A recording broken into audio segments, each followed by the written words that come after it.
חולון. נזמין לדברי חיזוק את כבוד הרב הראשי לחולון, מורינו ורבינו הגאון החסיד הרב אליהו יוחנן גורייה. בכבוד כבוד הרב.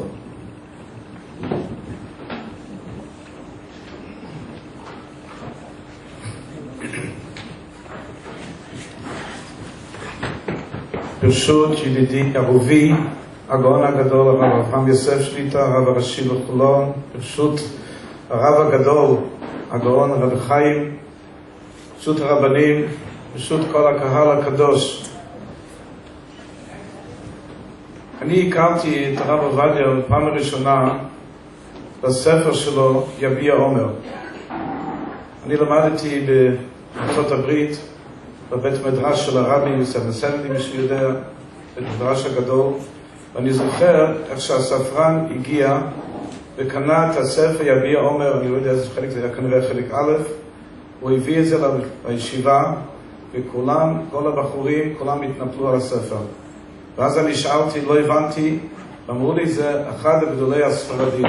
דרך אגב, בישיבה שלנו בסנדי בחב"ד, לא ידעו מה זה ספרדים, לא ידעו מה זה אשכנזים. כולם עמדו ביחד, היו ספרדים בישיבה ואשכנזים.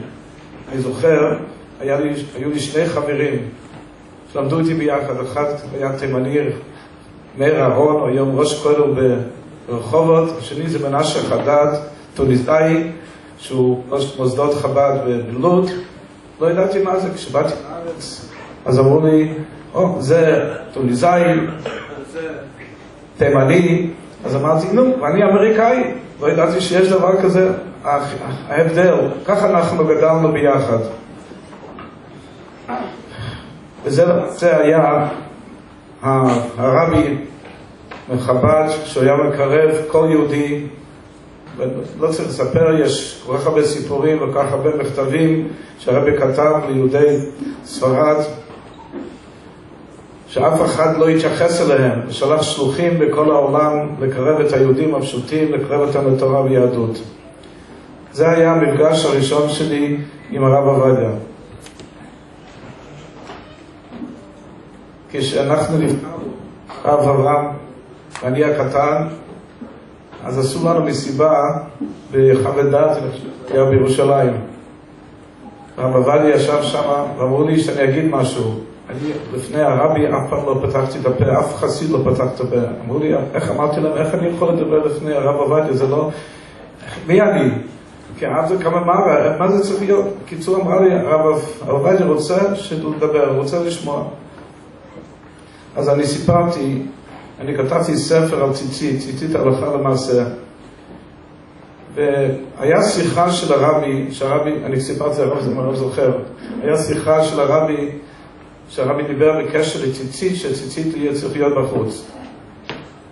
וידוע שהרב עובדיה, הוא חשב אחרת, הוא כותב שהציצית צריכה להיות בפנים, כמו ארי. וכשהדפיסו אותה, והרבי כתב למטה, ועין, אני חושב שבחוות דעת זה היה, בחוות דעת, הוא כותב איזה מקום, איפה זה היה בדיוק, חלק ד', אני חושב, לא טועה. וזהו, והדפיסו את זה בירושלים, והדפיסו את זה אצל טורי קרטה, אחד פריש בירושלים, אני זוכר את זה כמו היום.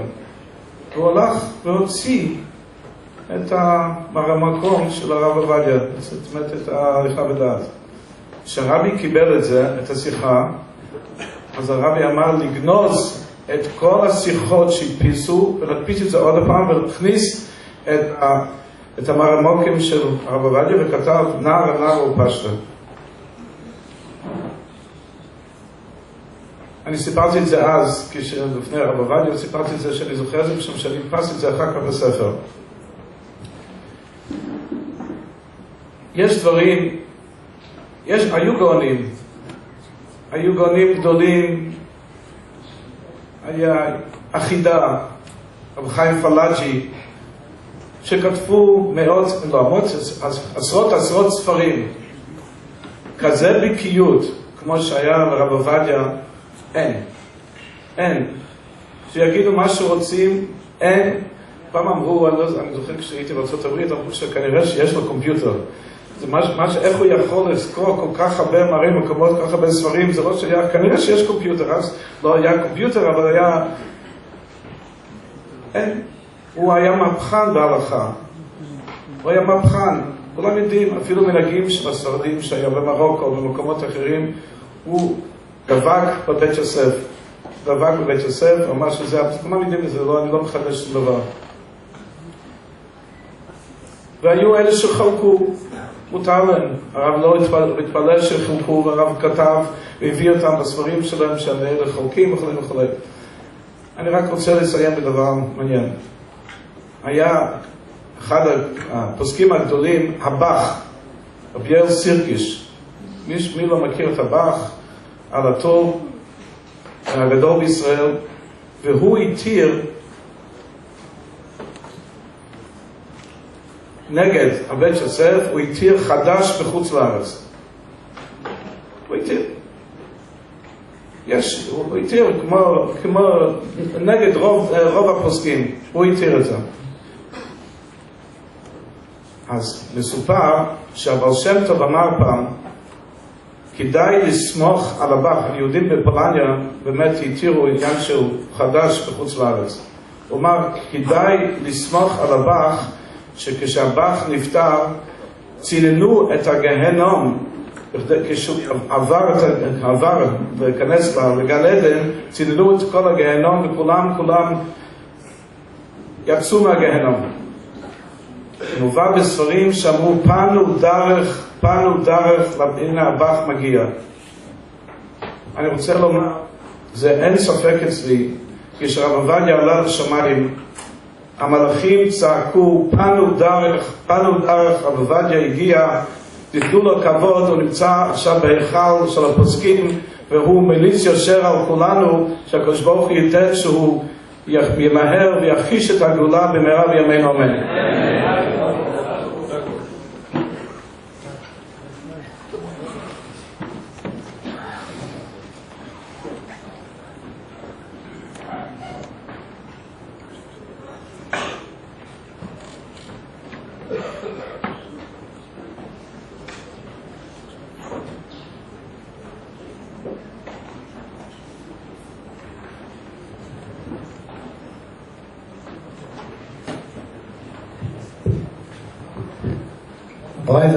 אנחנו מתנצלים שאנחנו חייבים לתעתע. גם אני וגם עמיתי הרב גוהריה חייבים לצאת. על פי החוק אין לנו רשות להישאר במקום שבו מדברים על פוליטיקה. אבל לפני שאני עוזב, אני רוצה לומר דבר אחד. בעיני אבי מורי, תנועת ש"ס לא הייתה פוליטיקה. המטרה שלה מאוד ברורה. עוד מקוואות, עוד בתי כנסת, עוד כמה שאפשר תורה, שיעורי תורה, רבנים. זו המטרה. ככל שיהיה יותר כוח לציבור הדתי בעיר, ורבותיי, במשך כל השנים האחרונות, אני אומר בפה מלא, לא תמיד הייתה לי הסכמה עם ההתנהגות של הנציגים, אבל לא היה בליבי ספק שאם אנחנו הולכים בדרכו של אבי מורי, תמיד נראה ברכה בעם עלינו. וברוך השם.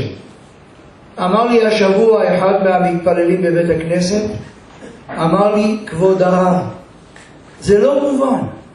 הנציגות הדתית בעיר כל כך חלשה, והחיי דת כל כך פורחים ומשגשגים. מאיפה זה בא? מוריי ורבותיי, דבר אחד יש.